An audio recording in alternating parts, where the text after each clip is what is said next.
देखो, जितना तुम्हें मुझे बुरा भला कहना है, जितनी भी गालियां देनी है वो बाद में कर लेना। अभी मैं जो कह रहा हूँ उसे ज़रा सुन लो। आज से तकरीबन 8-9 दिन पहले की बात है। मुझे कुछ बच्चों से, जिन्हें मैं पढ़ाता भी हूँ, बात करने का मौका मिला। हमारी बात ख़त्म हुई। फिर मैंने आखिर में उनसे कहा कि देखो, आपकी 1 हफ्ते की छुट्टी हो रही है, मैं अरबिक में एक हिवार लिख कर देता हूँ, आप उसे याद कर लीजिएगा। जब आप उसे याद कर पाइए तो मुझे इन्फॉर्म कर दीजिएगा, मैं उसे रिकॉर्ड करूँगा।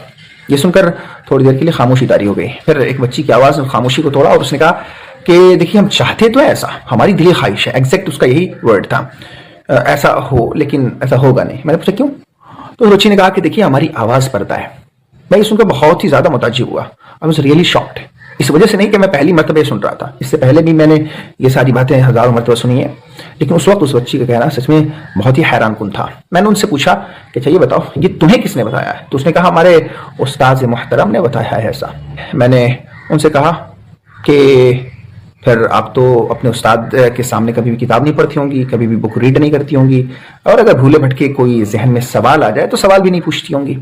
और इससे पहले कि उनकी तरफ से इसका कोई जवाब आए, मैंने उनसे कहा कि देखो, आप अपने उस्ताद से पूछना, तस्वीर कशी, फोटो खींचना शायद कि उनके मुताबिक ये नाजायज़ और हराम होगा। मैं इन फालतू बातों को नहीं मानता हूँ, तो उनसे पूछिएगा आप कि आपके मुताबिक ये तस्वीर कशी ठीक है या नहीं। मुझे यकीन है कि उनका यही जवाब होगा कि हराम है। फिर उसके बाद जब वो कह दे हराम है तो उनसे आप पूछिएगा कि मैंने बारहा आपको देखा है कि जब भी फोटो खिंचवाने का मरहला आता है, कोई मौका आता है, तो आप तो आगे बढ़ बढ़ कर फोटो खिंचवाते हैं। ऐसा क्यों होता है? क्या सिर्फ और सिर्फ दीन के अहकामात को फॉलो करने की जिम्मेदारी हमारे कांधों पर है, हमारे कमजोर कांधों पर है, या फिर आपकी भी कोई जिम्मेदारी और रिस्पॉन्सिबिलिटी बनती है? कमजोर कांधा मैंने कहा क्योंकि उर्दू में एक वर्ड इस्तेमाल होता है औरतों के लिए, सिन्फ नाजुक। ये वर्ड ही अपने आप में औरतों के लिए डेरोगेटरी है, तौहीन आमेज है। कैसे तुम सिन्फ नाजुक बोल सकते हो भाई?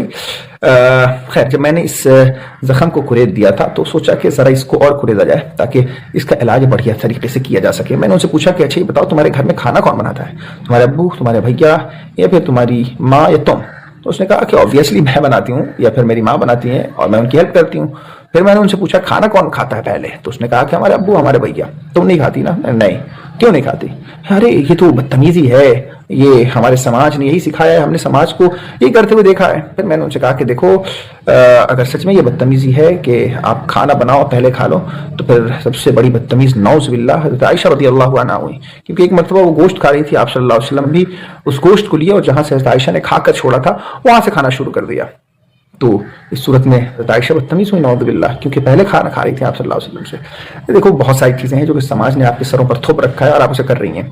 मैं गारंटी के साथ कहता हूँ कि जितनी औरतें आज अपने आप को आज़ाद फील कर रही हैं ना, उससे ज़्यादा कहीं आज़ाद आप सल्लल्लाहु अलैहि वसल्लम के ज़माने में फील किया करती थी।